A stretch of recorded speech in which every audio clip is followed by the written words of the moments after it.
Let's talk about how to scale any business in 2025. And what we're going to break down today is not some cheap trick. It's not some simple little hack. These are actually fundamentals that basically nobody else is talking about. We're going to break them down step by explaining where your actual most profitable transactions come from, and then how to back your way into maximizing the volume of opportunity you have to make money in a way that is very sustainable, makes a lot of sense, and will fundamentally change the way that you think about growing your business. That plus we'll answer all of your questions, diving through all of the comments from this week on YouTube, and so much more today. So, with that being said, let's get to it. Everything is going extremely well. And now, showtime.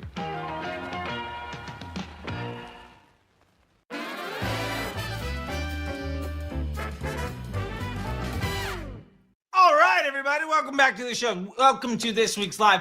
This is step-by-step guide to scaling any business in 2025. If you have any questions, drop them in the chat. Super chats get bumped to the top of the list. Don't forget to join the membership if you want your questions asked without having to do the super chat. And down at the bottom, you'll see a link. If you go to disruptorschool.com right now, we have a sale going for consulting calls.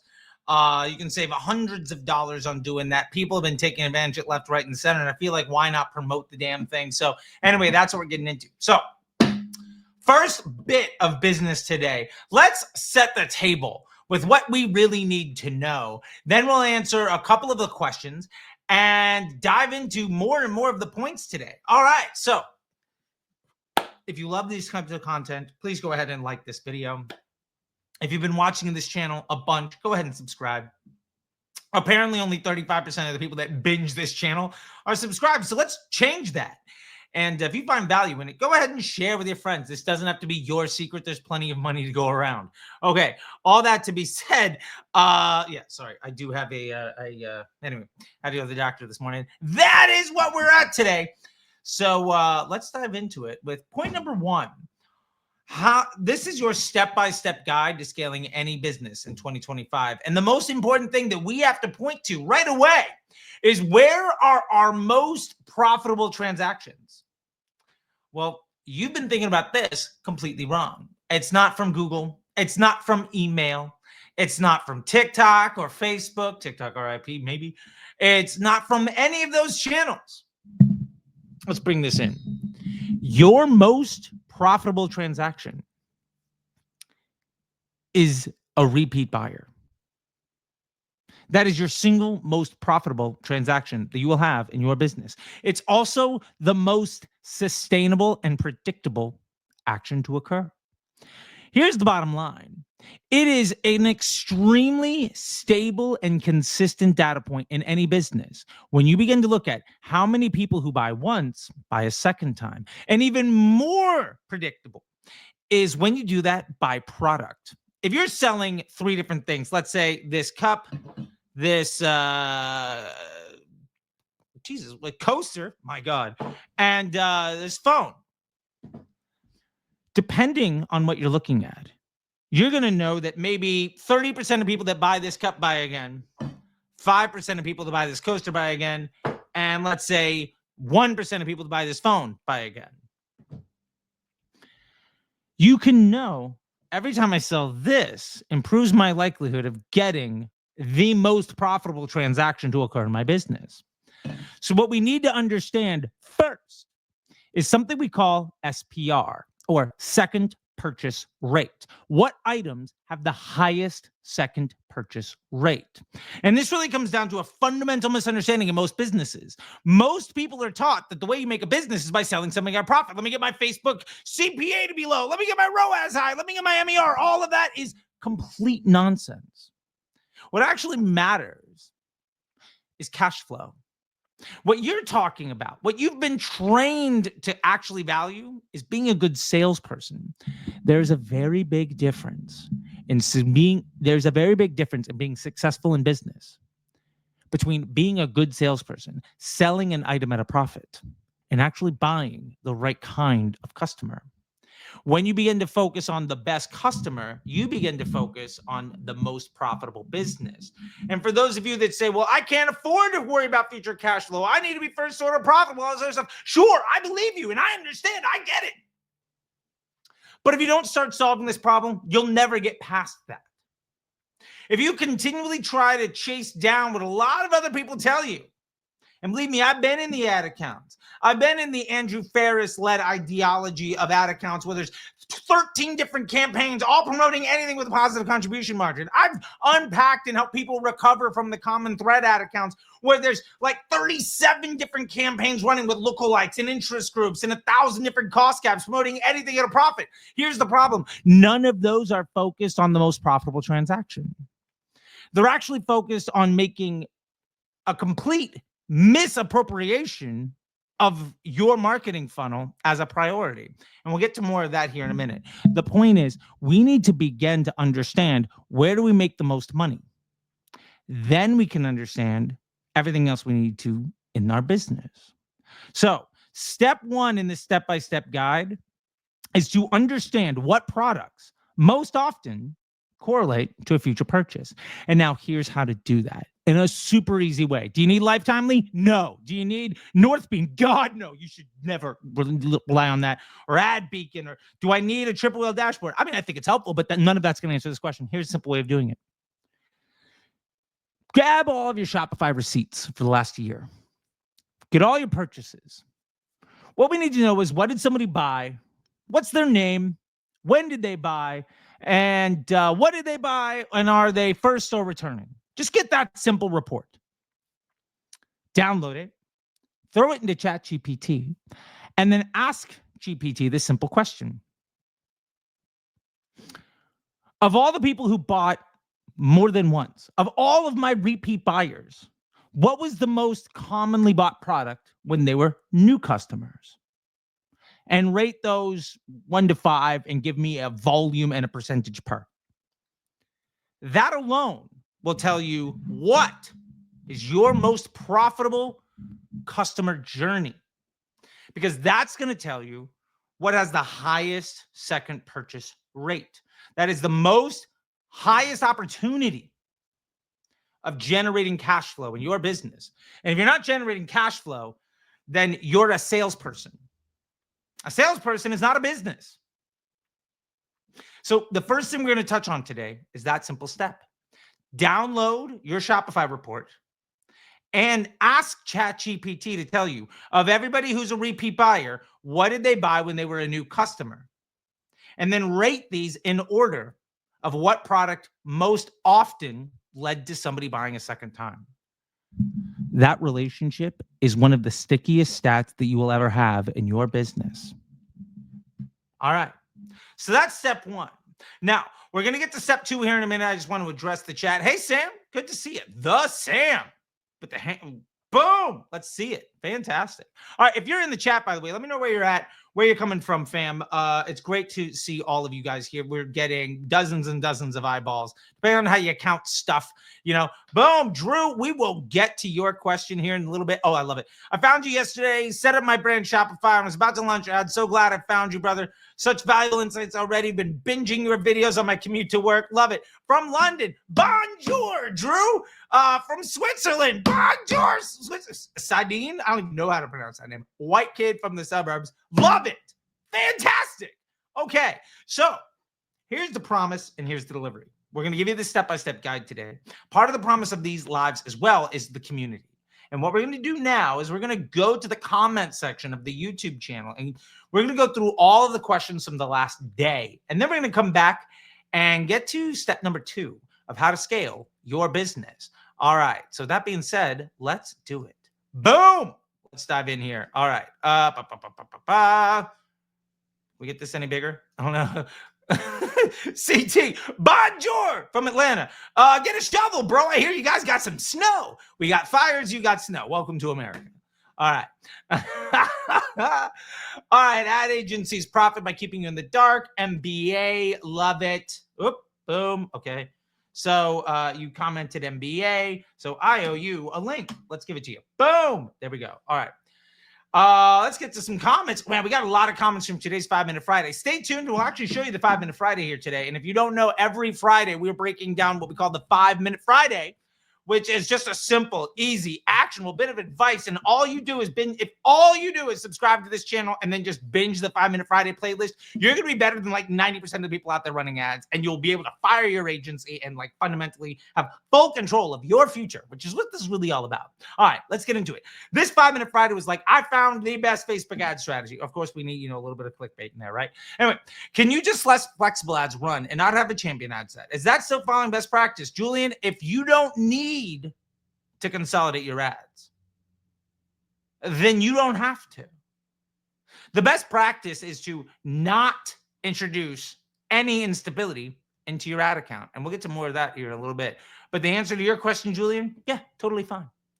All right. Found the best ad strategy. 3-2-2 structure is a great approach. By the way, if you guys don't know about the 3-2-2 ads, you got to check it out. It is the hundreds of people that send me messages of finding other people teaching the 3-2-2 approach. And I've heard so many names like the unicorn method, blah, blah, blah, a million different things. Yeah. Full disclosure, I invented it. I brought it to market. I've been using it for years. We even have a GPT that help you write all the ad copy for all of your ads. As a matter of fact, let's just find that real quick. Okay, here we go. ChatGPT, login. Okay, hold on a second. Here we go. Boom, log in with Google. Okay. There we go. Okay, share this tab instead. Fun fact, if you want to have me write all of your ads, I wrote a GPT for you called the 3-2-2 method ads copywriter. And if you type in 3-2-2 into Explore GPTs, whoop, that's my search history. Okay, sorry. Explore GPTs. My internet's a little slow today, of course. 3-2-2. Awesome. This will pop up with 3-2-2 method ads copywriter. Bam. This will literally take you step by step into building ads for you. You can start with the landing page, previous winning ad copy, post a video transcription, or just tell the machine. 4.4 star rating, 5,000 people. That's what we do here, people. Easy peasy, right? All right, now that'll be said. I'm curious, have you ever explored tools like Ad Inspiration for ad campaigns? Honestly, I don't know what Ad Inspiration is. So Jewel Bam, I'm gonna have to check that out. Let's actually take a look. What is Ad Inspiration? Share this chat instead. Get the best ad templates and examples. Okay, I got you. It sounds like a knockoff of Creative OS. I would just use Creative OS. By the way, if you join Disrupt Your School Inner Circle, you get the top 10 templates from Creative OS for free right away just for joining.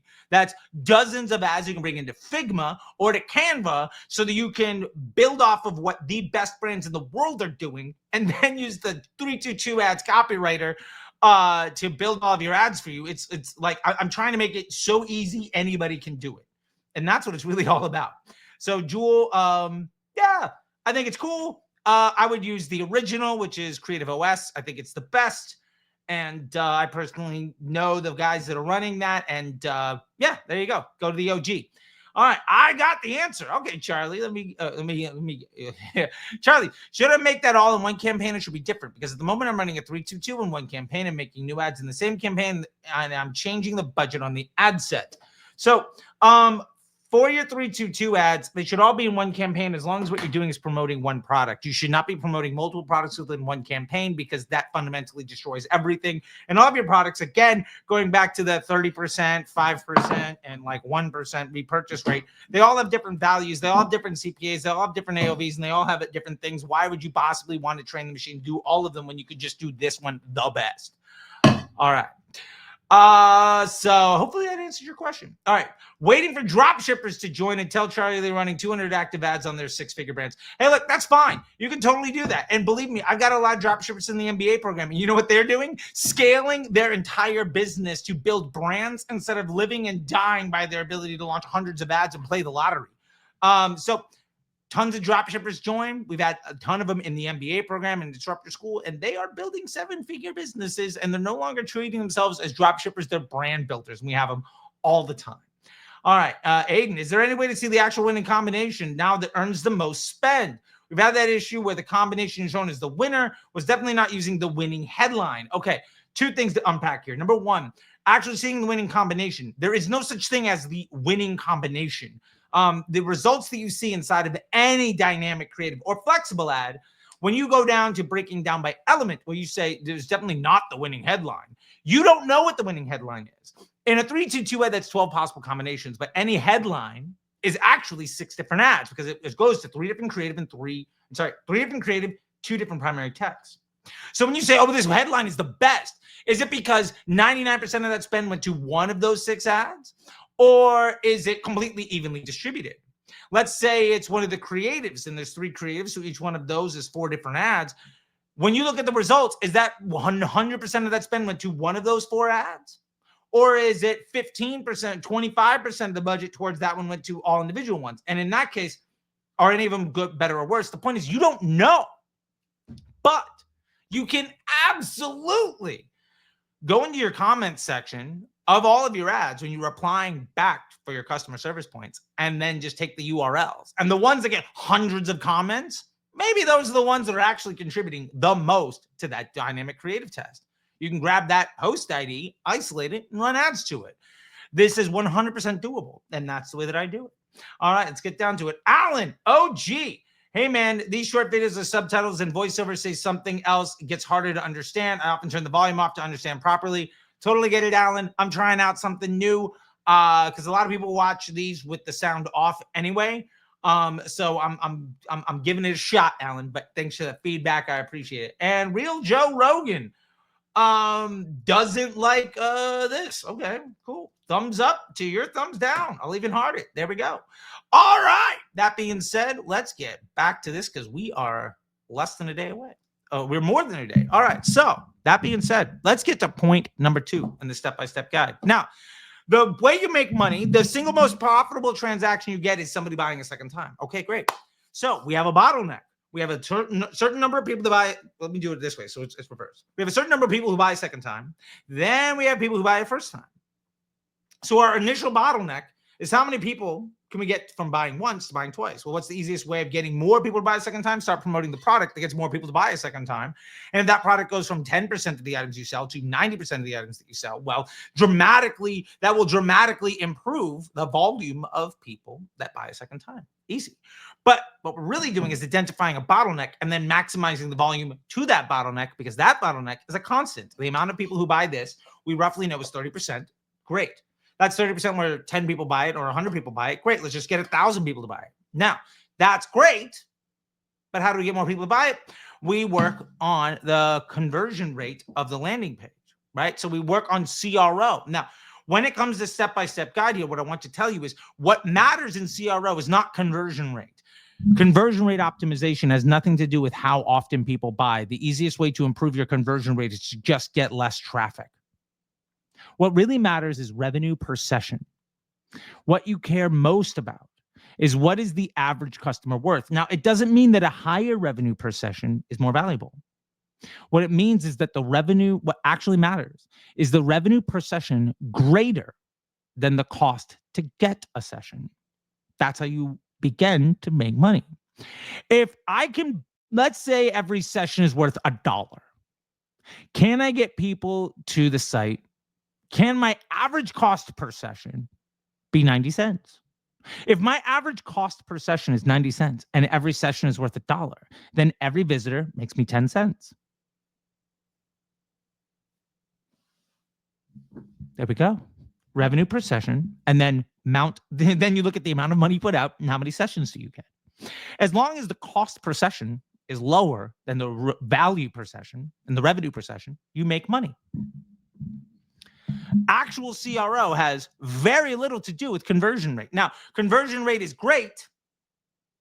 If you can improve the conversion rate, the revenue per session probably goes up. But there's a whole bunch of things that happen before that that'll completely destroy your conversion rate. And we'll get to that here in a minute. But the point here is simple. Let's think of any job, right? You will never get paid what you're worth. Let's say you work for me and you do a thing and it's worth $50. If I pay you $50 for it, I lose money. because I have to pay taxes on it, because that thing isn't free for me. And why would I, out of the goodness of my heart, lose money if I break even on paying you to do a thing, but I have to pay taxes on that thing and it costs me money to do that thing? Well, I lose money. Let's say on 50 bucks, let's keep it simple. Let's say $5 of that goes to taxes. Okay. So the thing, we make 50 bucks, I pay you 50 bucks, I break even. Well, when we include taxes, I actually lose $5. All right. So now I can only afford to pay you 45. Okay. Now let's say that thing cost me 15 bucks to make. Okay. So now if I pay you 45, I still lose 15. So now I can only afford to pay you 30 for something where you make 50. Okay. Now let's say it cost me money to get somebody to go there. Let's say it cost me 20 bucks to get that sale. Okay. Now if I pay you 30, I lose 20. So I can pay you $10 for a thing that's worth 50 because of all of the added costs to go into it. So then the point is, can I pay you $8? If I can pay you $8 to do a thing that's worth 50, that means every time that sale happens, I make 2. If that's the case, then I will maximize the amount of opportunity I can to pay you $8 because I know every time that happens, I make $2. So if I want to make more money, I need to get you more sales. The point is this: CRO is not about making a landing page convert as best as possible. Because the honest truth is, the reason why people go to that landing page dramatically impacts everything. It's about making the average session worth more than the cost per session. It is a symbiotic relationship of everything that happens before somebody lands on the landing page. But what you need to really begin to look at is, what is the revenue per session by landing page? That is this next step in our step-by-step guide. And it's really easy. Let's go to your Shopify report. Let's go to your sessions report. How many sessions do you have? What is the total amount of sales on that page? Total revenue, right? Let's move this out of the way. Total revenue, that's your numerator, divided by total sessions. That's your denominator. That tells you your average revenue per session. Now, every time you test that landing page, your goal is not to improve the conversion rate. It's actually to improve the revenue per session. If you improve the conversion rate by reducing the price, you make less money. And then what if you make the price higher, but you get a lower conversion rate? What if your conversion rate dropped from 3% to 2%, but you doubled the revenue? Well, give me a worse conversion rate all day, because I'm actually making 50% more money. The point here is simple. Your next step is to begin to understand what a session is worth. And then your goal, which we're going to get to in a minute, is to understand how to get more sessions for below that cost. All right, that being said, let's go to the chat. Let's address the chat. We got 60 eyeballs in here, technically 120 eyeballs. If we're going to go ahead and say that maybe some of y'all got 2 eyeballs on you. Good to see you. London, Switzerland, Jonas, love this, love you. All right, bonjour from Atlanta. Yeah, state of emergency for a whopping 2 inches of snow. Tell me about it, man. Let's see. Hi, Charlie. Thanks for helping me through email. Clothing brands, lots of variations. Quentin, I was emailing you this morning. Good to see you. Quick question here. All right, we'll get to that here in a minute. Let's see. For image ad testing, do you recommend 322? Always. I don't give a fuck about the resolution. Make it not look like shit. There is no type of testing where I won't recommend the 322 ad unless that testing is catalog, in which case the 322 ad isn't applicable. All right, Drew, question. From the start, you are pitching 322 structured via 1 CBO and DCT as the first ever to add account. Apologies. Yes, I am pitching 322 ads from the very beginning. Like, there's no reason to not do it. This is the way the software was written to be used. This is the easiest way to have the highest level of confidence and actionability in your data while leveraging the scientific method in a machine learning environment. Moving away from that basically says, I'm smarter than the machine, or I'm more interested in getting lucky than being smart, both of which are losing venture. Data wins. The greatest ad in the world in a bad ad account setup is not nearly as good as a shit ad with good data. People say, Campaign structure doesn't matter. Campaign structure doesn't matter. ABO, CBO, ASC, all this shit, whatever. We're just trying to make a profit. Those are the people that are constantly struggling. Facebook is a machine learning environment.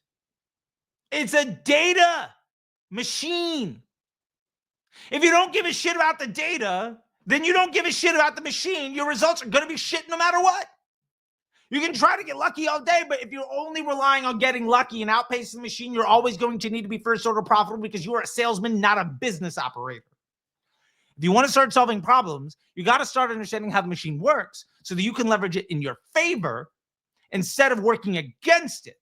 And the reason why most people that you see preaching against it are motivated to do that is because they sell services to operate it for you in a way that depreciates in value, and then they sell you the next fixes, right?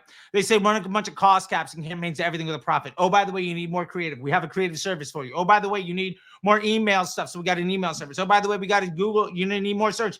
They're creating more and more problems to sell you more and more solutions. At the end of the day, the only reason that you're going to be successful or not successful has nothing to do with them. It's completely around your business model, and ignoring them is the best thing for your business that you can do.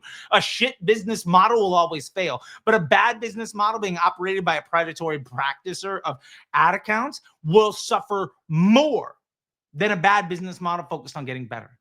Business models are what matter. Your ad account, as we'll get to here in a minute, doesn't really. And that's what's really important. Leverage the machine the way it was designed to be used, and you'll be more successful. There we go. All right, Sadine, you got a lot of questions here, buddy. We'll see what we can do to unpack this. But to be completely honest, I think you need to join the MBA. At least the Disruptor School Inner Circle. Which jump into disruptorschool.com. You can check out the Inner Circle. We'll get you into there. You got a lot of stuff here, and I honestly don't think I can answer all of them, but we'll see what we can do over time. Okay, we're gonna get to one more here from Quentin. For image ad testing, you always ecom. Yes, okay, we got to that question. Fantastic. Okay, we're gonna get back to here. Boom. All right, Jewel Barm, targeting the right audience is important. I'm beginning to think, Jewel, you're just a salesperson for ad inspo. So we'll leave that there. Joel, your content is super helpful. Joe, your comment made me feel better. Fantastic. All right, let's get to the next one. Hey ho, Chief, how would you go about running a subscription-based business with your ad structure? You ran 310 Nutrition. That's right. I think that was the brand you mentioned in some of your previous videos. Yep. Do you use the 3221 campaign when you first launched it, or is it something else? Honestly, 322 ads didn't exist. This is pre-broad match, pre-advanced matching. So this was before the Facebook operates the way that it works now, so that you need to know. Everybody talks about the algorithm change, all this other nonsense. Facebook hasn't had any meaningful change to the way the algorithm works since 2008. Their business model is the retention of attention for profit. If you are a business partner to them that benefits their business model, you will reach higher quality inventory for a lower price. If you try to cheat them, you'll be priced out of the market. If your ads are delivering you inconsistent results and your CPMs go up, it's because you are a low integrity business partner to Facebook. Simple. All right. Now, another person I watch is Dave Fogarty, who works with Robbie Miller. Yeah, Robbie Miller, by the way, Facebook Ads MBA program graduate. A lot of what they're doing comes directly from what I taught them. So hopefully that helps. All right, Davey mentioned I should test as many creatives as possible. Yes, but not in, it's something that we talk about in the MBA program that we can't really get to here because it's, well, to be fair, people have made a large investment, but something we call Golden Bear. I think this might be a decent way to start. Let me put it to you this way. There's a missing piece between what Davey and Robbie are telling you and actually how they execute. There's an extra little cog in the wheel, and that's called Golden Bear testing, and that's taught in the MBA program. So there's a missing step. He's not wrong on testing as many creative as possible, but the way that they do it is actually something that they're not sharing with you. And to be fair, it's because they've dropped a large amount of money to learn it from me. All right, so this is also on the step-by-step guide, how to start running your ads. Great guide if you just want to get running your ads. This is everything you need to get your ad account set up and going. Most of you here on this live probably already have this done, but if you know anybody struggling to try to get ad accounts set up, I built this thing. It's like 11 minutes long, and it walks you through everything from setting up a page to installing a pixel, everything you need to know to get started right there. Step-by-step guide, screen shares the entire way through. All right. Queen Bee Digital. It's enduring that you work hard and multitask as a parent. That little baby managing ads and creating content in no time. Yes, she will. This is oftentimes I have my little girl Charlie here with me. So let's see. Bullet of Mercy. Thank you on the daily life of the media battery exposed. You're welcome. Okay, another one on this full guide. Thank you, Professor. Valuable information. I have a question. One campaign strategy. 2 DCTs, ad sets, 1 winning ad set. How can I do test the hooks of creative? Same creative, just different hooks. Yeah. No, the DCTs won't have a lot of ad sets. You're only going to have 2 of them. You don't need to test everything. You need to test enough to know if one is better than the other and if that test makes your bottom line better. I don't care about finding the best. You can't find the best. The idea of the best is a complete misnomer. That's a fallacy. What you care about is if I have 2 DCT ad sets running against a control campaign, 1, do they earn spend? If no, then they're losers. If they do earn spend, which one's better than the other one? And then of that one that's better than the other one, when it earns spend, does my overall business get better? Yes or no? Right? If the answer is no, fuck it, it's a loser. If the answer is yes, spend more. Facebook is that simple. People that make it more complicated than that are either A, don't know what they're doing, or B, are trying to sell you something. Either case, fuck them. All right. Ema, Charlie, teach me, please. Hey, look, that's what I'm here to do. Champ, thank you. This is all my short form stuff. Which, by the way, I bump out like generally 2 to 3 of these a day, and I'm trying to do more. Mal, what do you think of drop shipping? Do you love it or hate it? Are there any tips for drop shippers using Facebook ads? This is the step-by-step thing. Yeah, my number one tip for drop shippers, by the way, I have a full like definitive guide video on drop shipping, so check that out. Number one piece of advice for drop shippers. Once you find a product that works, your number one goal is to figure out how to sell that person a second thing. Everything we just talked about here, step-by-step guide to scaling your business, figure out that second purchase. Vertical integration. Build a business instead of drop shipping a bunch of products. If you drop ship a bunch of products, as soon as that product isn't cool anymore, you're out of business because you're a salesperson. You're an affiliate marketer for a factory in China. You are not a business owner. It's like anybody running Amazon. That's not your customer. You're an affiliate marketer running on a commission structure for the Amazon business. You don't own a business. Your business is being a salesperson. That's not a business. Here we go. MBA. Let's do this. Boom, boom, boom. Nope. Boom. There we go. Quick keys. Love it. Boom, boom. Okay. One more thing on this. Man, we got 2 days. Okay. Thanks. What if I had an ad account that already spent $12,000, but when going broad, it targets the wrong customer groups, the competition instead of potential customers? Sounds like you have a creative problem. If your ads are targeting the wrong people, make different ads. And yes, it will take a little bit of time for the machine to understand how to target these new people, but it really is that simple. If your results aren't good enough, one, we have a lot of other problems. And we're going to get back to that real quick. Where are we getting for 3 days? Okay, we only have 2 more questions to go. But you need to start running a real business. And that's what we're breaking down today in this live video. So hopefully this really helps out. All right, Drew, watch this 10 times and still don't understand what's the difference. All right, I'm gonna play this video. You don't need to worry about the audio. And then we're going to explain it. And then we'll get back to step number 3 on how to scale any business in 2025.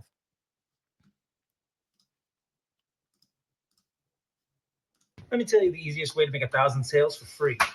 If you run 1,000 Facebook ads that all make 10 sales a piece, and then I make 1 Facebook ad that gets 10,000 sales, in order for you to get 10% of people to buy a second time, you have to be right 1,000 times. I only have to be right once. Even if 10 of your ads get 100% of people to buy a second time, you'll only make half as many additional sales as I do. What if the reason your LTV sucks is because you're running way too many ads? Let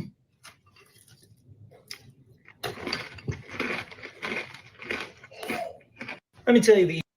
Here we go. So the point of that, where we get back to this spot. There we go. So the point of this is the more ads you run, the more kinds of customers you buy. And this actually tees up, which is why I wanted to get to this question. The more kinds of customers you buy, the more reasons that they're coming in, the more hooks you run, the more angles you get. You're hitting people in different ways, and they're buying for different reasons. Remember we talked about the most important thing is getting people to buy a second time and then improving the revenue per session. Well, if you have 1,000 different kinds of people buying, The ability to improve that revenue per session is basically impossible because you're trying to solve 1,000 different problems. If you only have 3 ads running and you want to improve that second purchase rate dramatically, well, in order to double your sales, you only have to solve one of those problems instead of 1,000 of them. The more ads you run, the harder it is to scale your business. Being a better salesperson by bringing in more and more different types of people makes scaling your business far more difficult. All you can do is scale your salesperson. But remember, the most profitable transaction is the second one. And the more you do to destabilize the funnel, the harder it is to get anybody to buy a second time. So hopefully that helps. We're going to unpack that here in one more minute. All right, Cologne Motion Film Production. Hey, thanks, Charlie. One question. My Instagram account of one of my clients, Exposed City, is quite new and can't seem to find the right audience when going broad.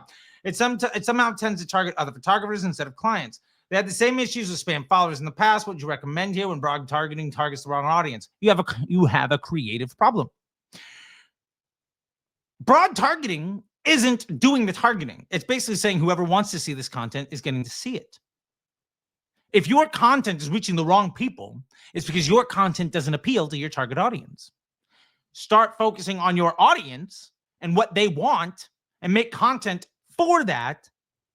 And all of a sudden, you're going to start appealing to people that actually want to buy from you instead of your competition. It's a sales pitch problem. If you're only talking to people who are already sold, you'll never sell to new people. Hopefully that helps. All right, so let's break this down again. All right, step-by-step guide to scaling any business in 2025, part 3. We need to understand what happens before the click.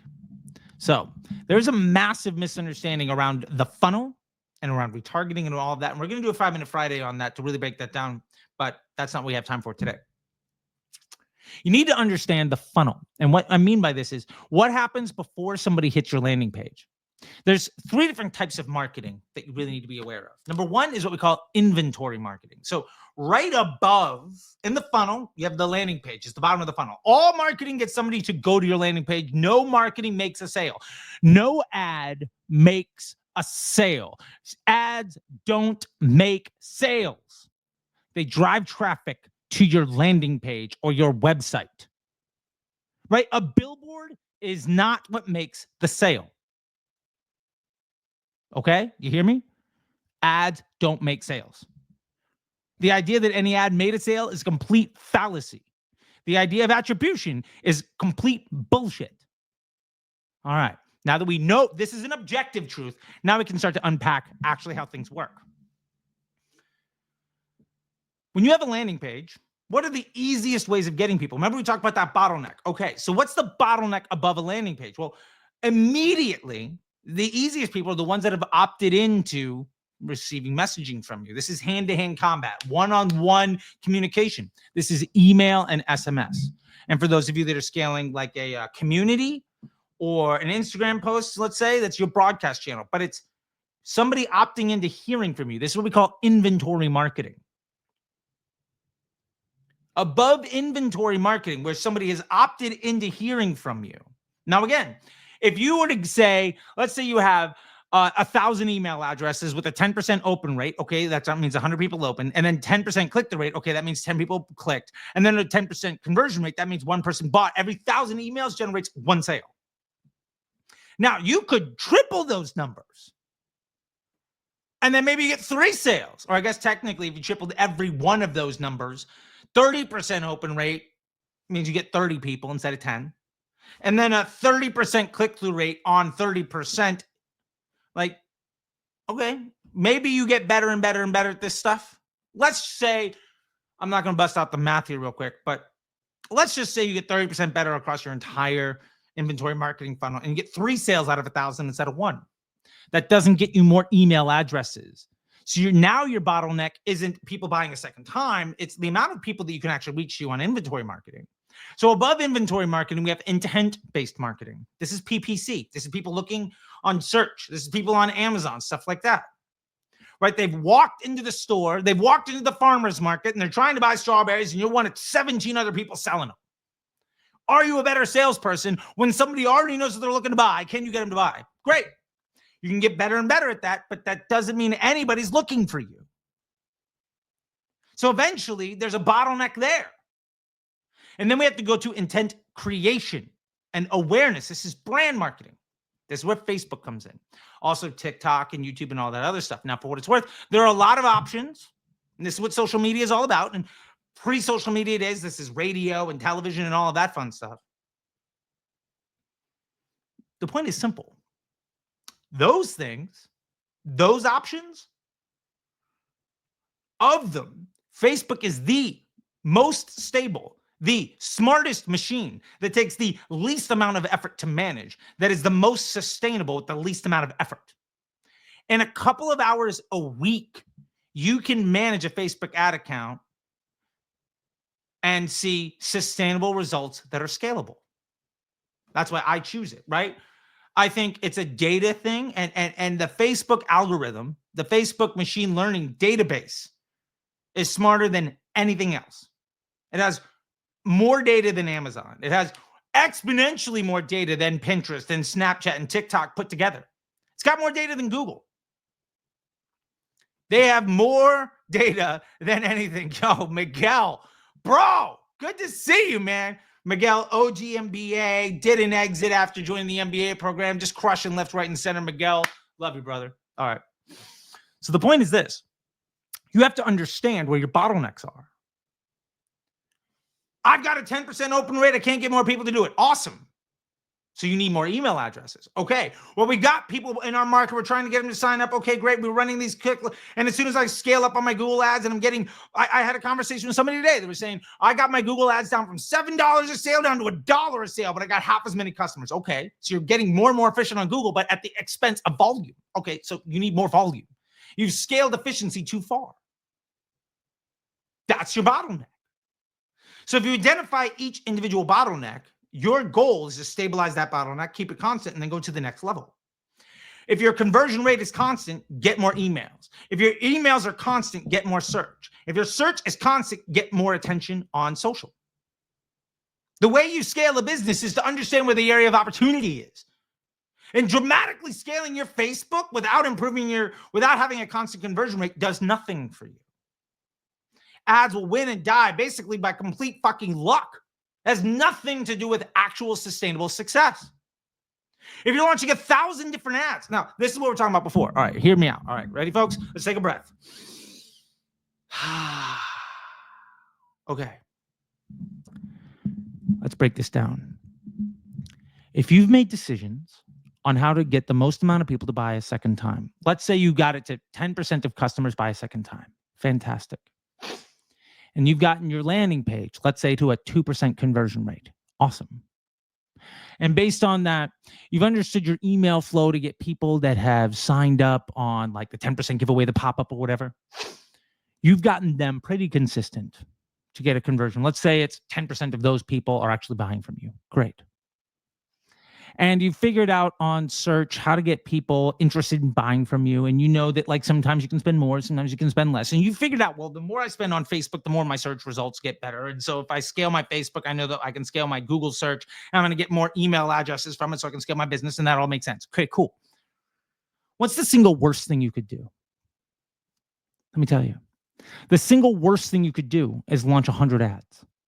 The more ads you launch, the more variable, the more different every customer that walks into your store is. When you've clearly defined how to get somebody to buy a second time, at the end of your customer journey, way over here, then the purpose of your Facebook ad is to find more people who are like those that buy a second time. Stop trying to attract the attention of bad customers. If you can understand the most valuable customer, and then your Facebook ads are specifically focused on buying a higher volume of that really valuable customer, then your Facebook ads empower your search ads, which empower your email, which empower your landing page, which gets you more people to buy a second time. As a matter of fact, just doing that alone means that if you can figure out how to get more people to buy a second time, everything gets better. But if you start attracting many different audiences and trying a bunch of different hooks and a bunch of different reasons to get somebody to buy from you, your second purchase rate's going to go down. Why? Because you're no longer attracting the attention of your best customer. Instead, you are more focused on making your least profitable marketing channel, Facebook, more effective. What happens when you make Facebook more effective by taking 1,000 shots in the dark is you undermine every bit of effort that you've taken on search, every bit of effort that you've taken on email, every effort that you've done on CRO, and every effort you've done in your business model to get people to buy a second time. Because instead of getting 10,000 more of the same kind of customer, and I don't care who you are not reaching enough of your target market to give a shit about going after anything other than your best customer. And I'm saying that as somebody spending 6 figures a day with some brands, okay? You are not spending enough to concern yourself with anything more than, this is my best customer. Let me find 100 more of them today. Let me find 1,000 more of them today. The more you get away from finding that kind of customer to get cheap wins, the more you undermine your entire business model. And there's a reason why the people that focus on launching 1,000 ads ultimately continue to talk about how Facebook is broken, about how things are changing all the time, and they talk about ABO and CBO and ASC and cost caps and what's working lately. Because what they haven't done is actually build a business that actually functions. They haven't scaled a business model. What they've done is figured out a way to work really fucking hard to make success almost impossible. And so they redefine success. They say success is growing 20% every year. Or maybe what they've done is gone from 50,000 to 3 million, and that's great. But to get from 3 to 30, they're going to have to fundamentally change what they're doing. They're going to have to start focusing on systems and scalable processes built around understanding their ideal customer and attracting just that attention.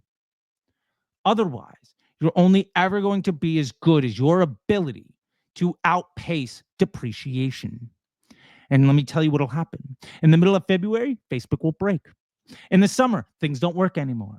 And in Black Friday, you're going to run cost caps and everything will look great. And you're going to see great success. But it's because you've been selling yourself short all year long. And instead of seeing the 2, 3, 5, 10x growth that you could have every year up to a certain point, obviously, you're going to find success as 20, 30% growth. You're going to consider yourself a seasonal business. You're going to constantly struggle for cash flow management and inventory. You're going to circle the drain 1,000 times instead of taking any steps forward, because what you built is basically empowering the salesperson instead of the business model. Facebook doesn't buy customers. Facebook ads buy attention. All marketing does is drive people to your store. Identify the best quality person. This is the last tip for your step-by-step. Identify your best customer and then figure out a way to get that customer to your site at the highest volume possible, where the cost to get that traffic is below your revenue per session, and then focus all of your efforts on getting those people to buy more than once.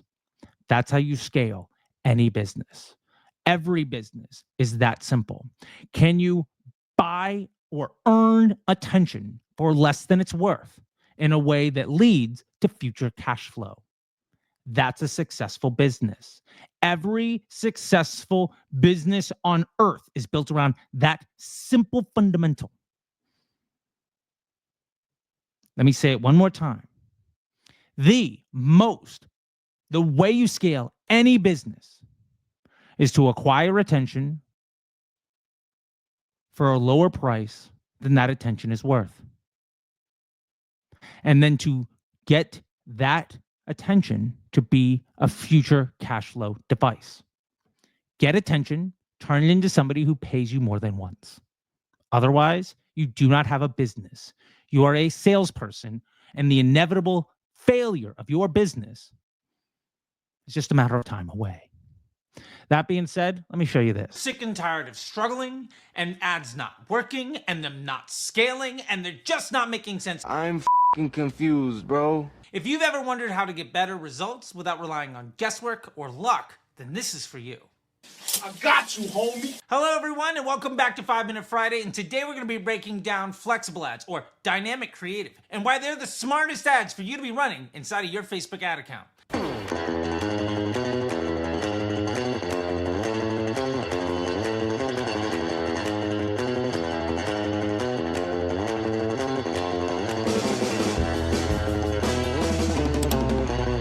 Now, before we get started, I just want to say thank you so much. These 5-Minute Friday videos have been blowing up the channel. And if you like this video, go ahead and like this video. And if you're one of the 65% of people who are binging these 5-Minute Fridays and have not yet subscribed, go ahead and subscribe so you don't miss any others. And with that being said, let's throw 5 minutes on the clock and get started. So first, let's focus on the problem with guessing in your ads. When you build ads manually, you're guessing which copy goes with which creative, which headline goes with which video, and ultimately, that's not how Facebook's AI was designed to work. Stop it. Get some help. If you create 12 ads, each one of them is collecting data independently. This means each ad is 12 times dumber than one ad could be because each one is learning less. Here's the truth nobody will tell you. Whether an ad wins or loses early is almost exclusively dependent on random distribution within the first few thousand impressions. More ads means less data per ad, which ultimately means you're leveraging luck a lot more than machine learning and not seeing the success that you deserve. This is where flexible ads come in. This is Facebook's dynamic creative, or now called flexible ads. You can give the machine a few choices at copy and creative, and it will do all the hard work for you. Instead of guessing with 12 individual ads, you can create one dynamic ad that tests all the possible combinations. And here, every impression makes all of the ads smarter. And that's really the trick. Instead of all of your data going into many little buckets, all of it goes into one big one, and that one is a lot smarter. What? So for example, in a 3-2-2 ad, that creates 12 possible combinations. You can either create 12 individual ads that all more or less rely on luck and guessing, or create one 3-2-2 ad that leverages all of the data and only ever gets smarter and only ever gets better. For instance, with a 3-2-2 ad, there are 12 total possible combinations. Now you could either make 12 individual, far dumber ads that all rely on luck, or one really smart ad that leverages machine learning and only ever gets better. So what's the best practice for a flexible ad? To get the best results with your flexible ad, here's what you need to do. Start with a single 3-2-2 ad per ad set. That's 3 creatives, 2 primary texts, and 2 headlines. This gives Facebook's AI 12 possible combinations to test and optimize for you. Next, set up 2 ad sets in an A/B test with different versions of the same concept. And third, add an additional ad set with all of your proven post IDs. This gives your CBO campaign a stable control group and allows the other ad sets to focus on testing. This setup allows Facebook ads to execute the scientific method for you, eliminating the guesswork and luck that you've previously been relying on and giving you the success that you know you deserve. Nice job, team. So what are the benefits of flexible ads? Flexible ads give you smarter, more stable results. By leveraging Facebook's machine learning, you're able to show the best ad to the best person at the best time to give you the best results that are ultimately far more stable, far more scalable, and far more trustworthy. This removes all of the guesswork and saves you tons of time and frustration. No! God, please, no! No! No! You're no longer going to be relying on luck or constantly launching a bunch of new ads that all cannibalize each other and make the machine almost completely impossible to manage. So let's talk about why flexible ads work long term. I've been using flexible ads, or previously they were called dynamic creative, for over 5 years now. And every single time that I try to test them up against the manual effort of guesswork, flexible ads win. Every single time. The results don't even come close. Think of it this way. If you rely on guesswork, where you are predicting the right copy with the right headline and the right creative, you have to be right 100% of the time, every single day. That's ridiculous. Or you could spend your time doing far more important tasks and let the machine do all the hard work for you. And honestly, it'll probably beat you anyway. Sometimes it may be good, sometimes it may be shit. With flexible ads, you're designing a smarter campaign that is more efficient and easier to manage. Plus, it gives you a lot more time and confidence back to see the success that you deserve. That was easy. If you haven't used flexible ads yet, this is your sign to start. And if you want to know more about 322 ads, I have a great video that I'm going to link right up there for you to check out. If this video gave you value, go ahead and hit the like button. And don't forget to subscribe so that you don't miss any other 5-Minute Fridays or any of the other videos that we're doing here. And please drop your questions in the comment section below and join us every Friday at noon Pacific Standard Time on YouTube for our lives, and join in our conversations so that you can get feedback in real time and stay up to date.